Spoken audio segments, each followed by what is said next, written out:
Good morning everyone. My name is Mehnaz Maqsud Maahek from Department of Computer Science and Engineering, batch 70. Today I am going to talk about something that affects every single one of us in this room, whether we realize it or not. Here we are discussing over cybersecurity, protecting the digital world. Cybersecurity, or in other words, the art and science of protecting the digital world. Let me start with a quick thought. Almost all of us use smartphones, laptops, and the internet daily.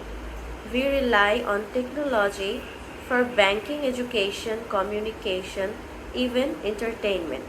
But let me ask you honestly, how many of you feel completely safe when using these technologies? Probably not many.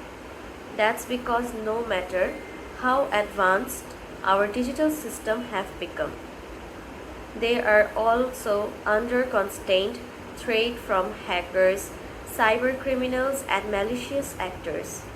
This is why cybersecurity is no longer an optional topic but a critical one. When you think about it, the digital world is like a city without physical borders. Anyone, anywhere can attempt to break in. Just as we lock our doors at night and secure our valuables, we need similar measures in the digital space. Cybersecurity is that invisible lock protecting our emails, bank accounts, personal conversations, and even national secrets. Without it, our daily convenience could easily turn into daily chaos. What makes the topic even more important is that the threats don't always come from strangers. Sometimes mistakes by regular users, like clicking the wrong link or using weak passwords, can cause massive damage. That means each one of us plays a role in cybersecurity. It's not just about experts in a server room. It's about the choices we make every day. Cybersecurity is essentially about creating a culture of awareness where people think before they click and pause before they share. Moving to the next slide, we can see what is cybersecurity. So, what exactly cybersecurity is? In simple terms, it is the practice of protecting systems, networks, and data from digital attacks, but it is not just one tool or one solution. Instead, it is a combination of technology, processes, and human awareness working together to make sure our digital assets remain safe. Cybersecurity is built on three fundamental principles known as the CIA trait: confidentiality, integrity, and availability. Confidentiality means keeping data private, allowing only authorized people to access it. For example, when you send a message on WhatsApp, it uses end-to-end encryption so that only you and the recipient read it. Integrity, it means ensuring that data remains accurate and unaltered. Imagine if someone hacked into your bank account and changed your balance without your knowledge, that would be a violation of integrity. Finally, availability. It means the systems and data should always be accessible when needed. Think about how frustrating it is when an important website goes down in critical areas like hospitals or air traffic control. Downtime can even cost lives. So, cybersecurity is really about balancing these three pillars: confidentiality, integrity, and availability, to ensure that the digital world functions securely and reliably. Another way to look at it is this: confidentiality protects our privacy, integrity ensures our trust in the information we see, and availability guarantees that we can actually use the services when we need them. All three together form the foundation of every security strategy. Beyond the CIA threat, modern cybersecurity also considers accountability and non-repudiation. Accountability means actions can be traced to responsible individuals. For example, knowing who accessed sensitive files and when. Non-repudiation ensures that once someone has sent a message or completed a transaction, they cannot deny having done so. Together with the trade, these principles give cybersecurity its depth and structure. In real life, these concepts are why we can confidently shop online, transfer money, and communicate securely without fearing that everything will collapse into chaos. In the next slide, we can see why is cybersecurity important. Now, let's talk about why cybersecurity is so important in the first place. The answer lies in the way our modern world works. We are more connected than ever before. From financial transaction to social networking, from online shopping to even controlling critical infrastructures like power plants, everything depends on digital systems. Without proper cybersecurity, individuals can suffer financial losses from fraud, identity theft, or scams. Organizations can lose their reputation if they are breached because customers quickly lose trust when their data is exposed. Business may also face operational disruption if a cyber attack takes down their systems, which can result in millions of dollars in losses. On top of that, there are legal obligations. Governments around the world now have strict data protection laws, and organizations can face heavy fines if they fail to secure customer information. At the end of the day, cybersecurity is about protecting not just money and data, but also trust, reputation, and even the smooth functioning of our society. If you imagine the internet as the nervous system of our modern civilization, cybersecurity acts as the immune system that keeps it healthy. Without it, even a small digital infection could spread rapidly and cause large-scale damage, disrupting everyday life and shaking confidence in technology. Consider for a moment how dependent we have become. Without electricity, we could light candles. Without cars, we could walk. But without digital networks, modern life almost comes to a standstill. Hospitals cannot function, banks cannot process transactions, governments cannot provide services, and business cannot operate smoothly. That's why cybersecurity is not just a technical issue, it is now a fundamental requirement for modern survival. Moving to the next slide, we can see common cyber threats, malware.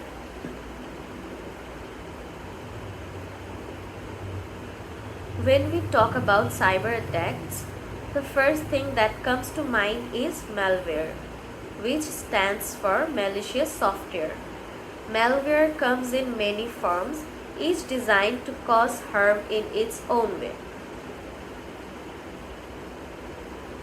Viruses are one of the oldest types.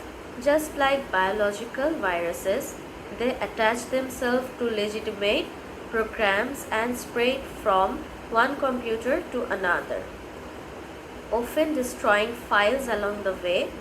Then we have ransomware, which has become extremely common in recent years. In a ransomware attack, your files are locked and encrypted. The attacker demands payment in exchange for the key to unlock them. A famous example was the WannaCry attack in 2017, which infected more than 2 lakh computers across 150 countries and disrupted hospitals, business, and government services. Spyware is another dangerous type. It quietly installs itself on your device and secretly monitors your activities, stealing information such as your keystrokes, passwords, or credit card details. And then there are Trojans, named after the Trojan horse from Greek mythology. They pretend to be useful or harmless software, but once installed, they open the door for attackers to take control of your system.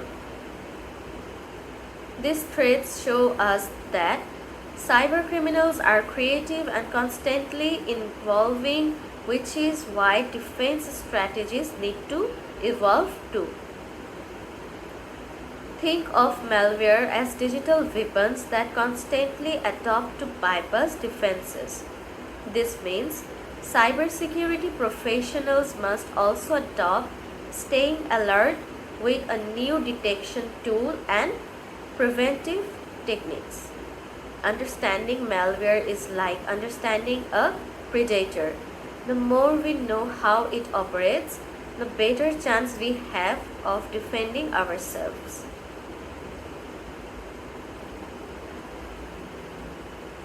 Another dangerous trend is the rise of mobile malware. Since most of us use our phones for everything, attackers have begun targeting mobile apps and fake downloads. Even QR codes can now be used as a trap.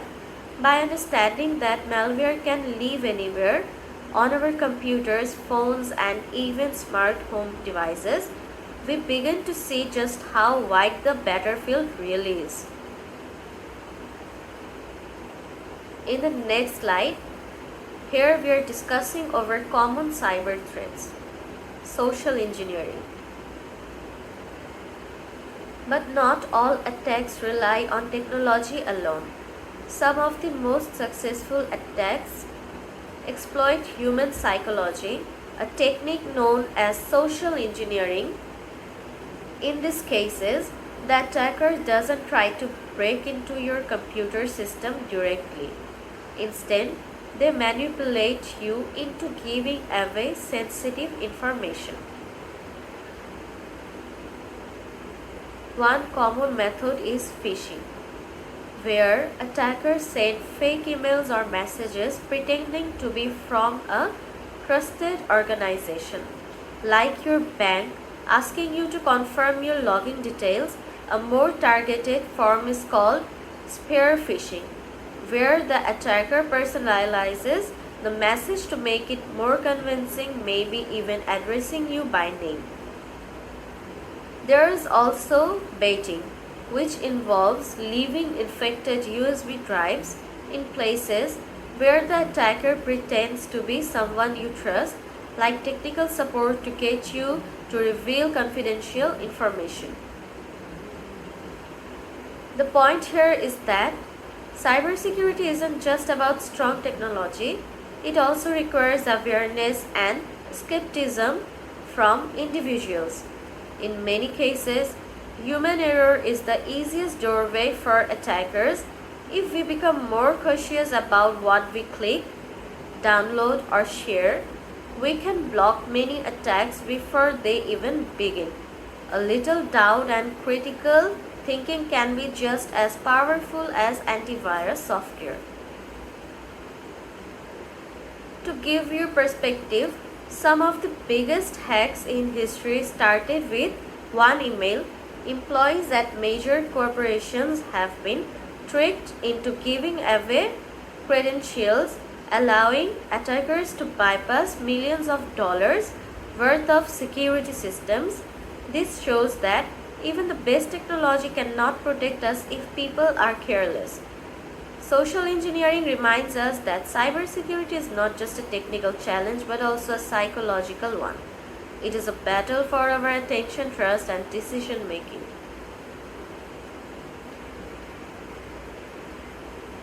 Well, moving to the next slide, here we can see types of cybersecurity.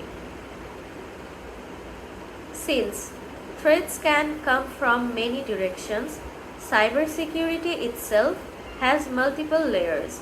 The first layer is network security, which is about protecting the entire digital infrastructure, the servers, routers, and data traffic that connect everything. Firewalls, intrusion detection systems, and strict access controls are some of the tools used here.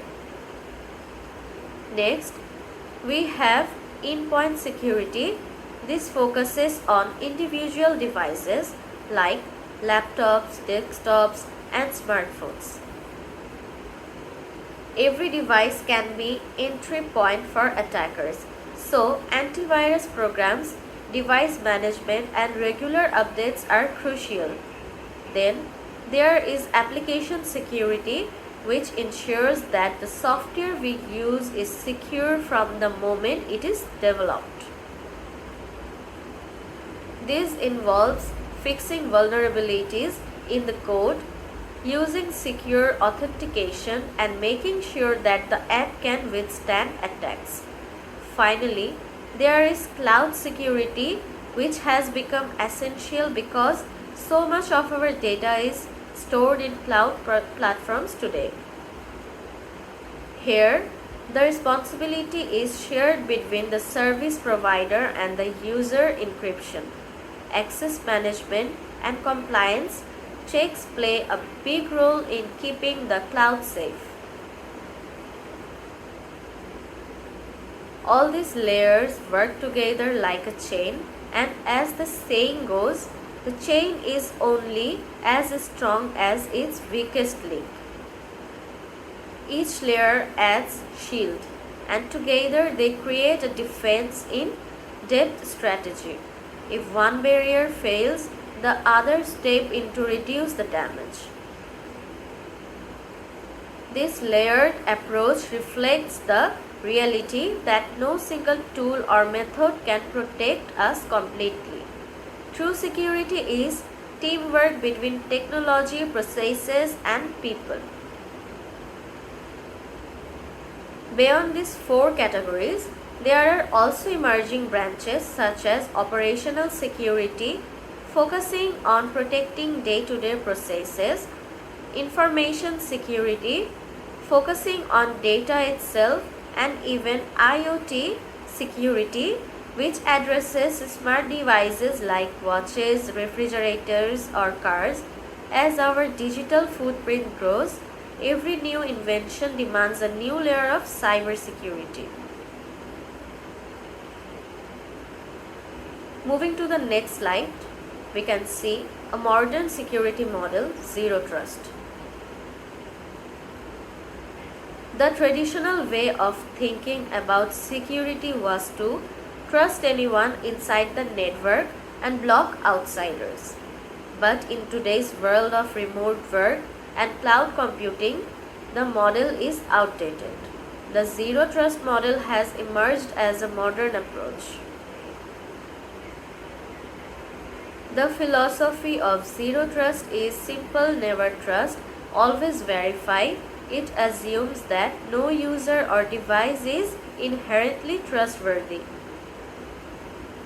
not even those inside the company's own network. Under this model, every user and device must be continuously verified before gaining access to resources. Access is also restricted using the principle of least privilege,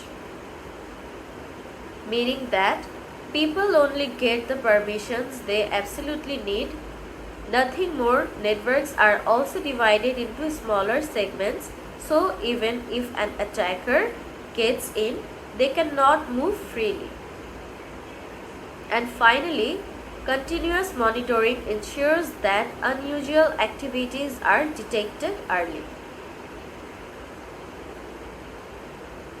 This approach drastically reduces the risk of large-scale breaches and is becoming the gold standard for modern organization.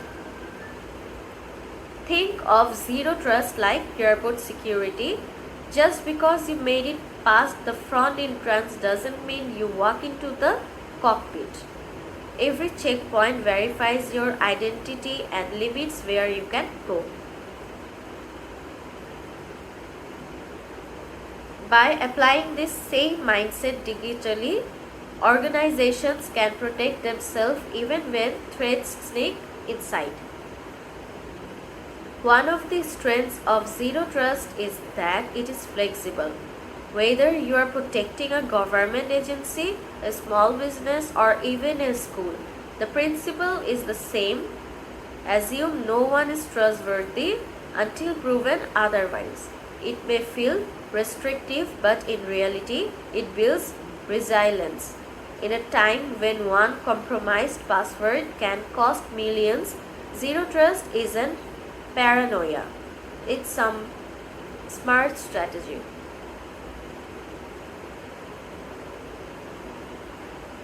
In the next slide, here we are discussing over best practices for individuals. From the slide, we can see cybersecurity isn't just a business or government problem. Each one of us plays a vital role in keeping ourselves and our communities safe online. For individuals, the best practices are surprisingly simple yet very effective. Start with strong, unique passwords. Use a combination of letters, numbers, and symbols, and never reuse the same password across multiple sites. A password manager can make this much easier. Multi-factor authentication is another powerful tool.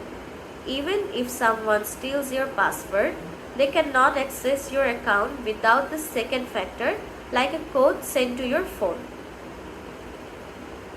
Another critical habit is to be skeptical of emails and messages.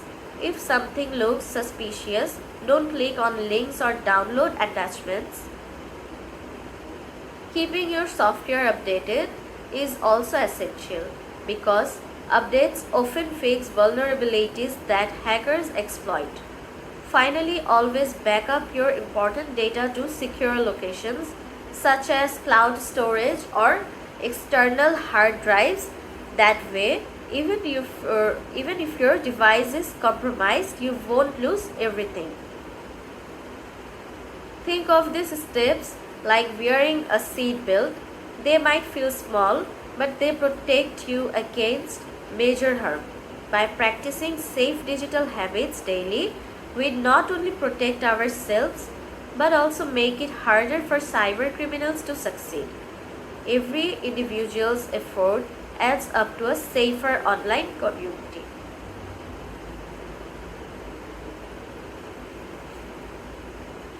To illustrate, imagine if every person in a city locked their doors at night, thieves would have far fewer opportunities. The same applies digitally. If we all adopt these small habits, we create an environment where attacks become harder and less profitable for criminals. Well, in the next slide, we can see best practices for business. For businesses, the stakes are even higher. A single breach can result in financial loss, reputational damage, and legal consequences. That's why organization must take a structured approach. Regular employee training is crucial because employees are often the weakest link.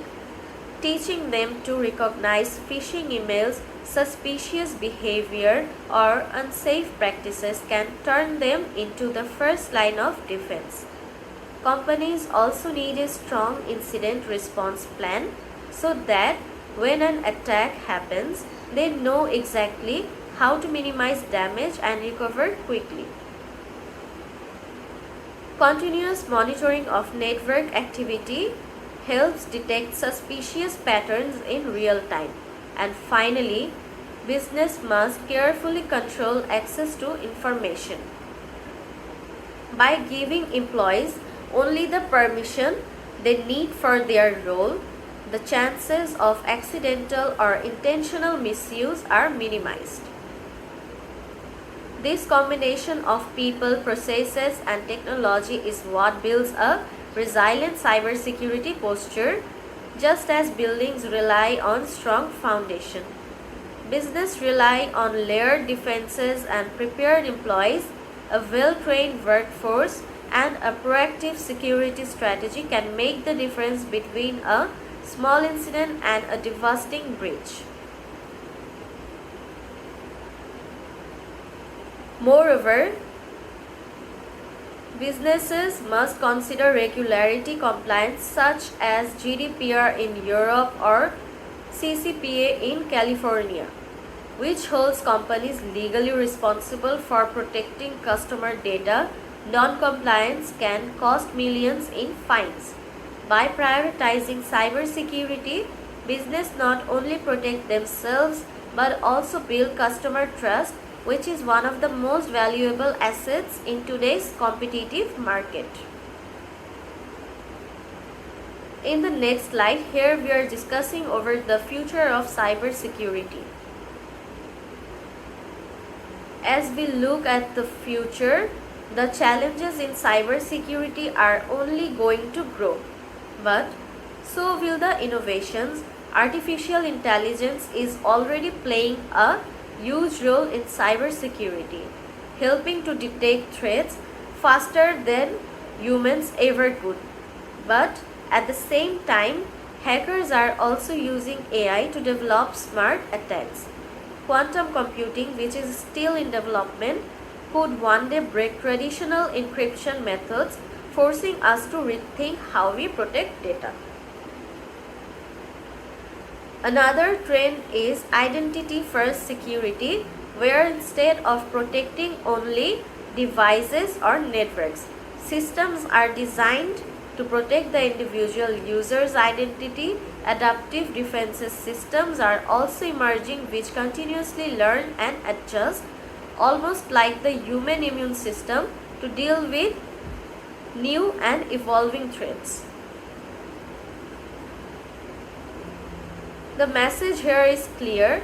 Cybersecurity will always be a race between attackers and defenders, and the only way forward is to proactive, innovative, and vigilant.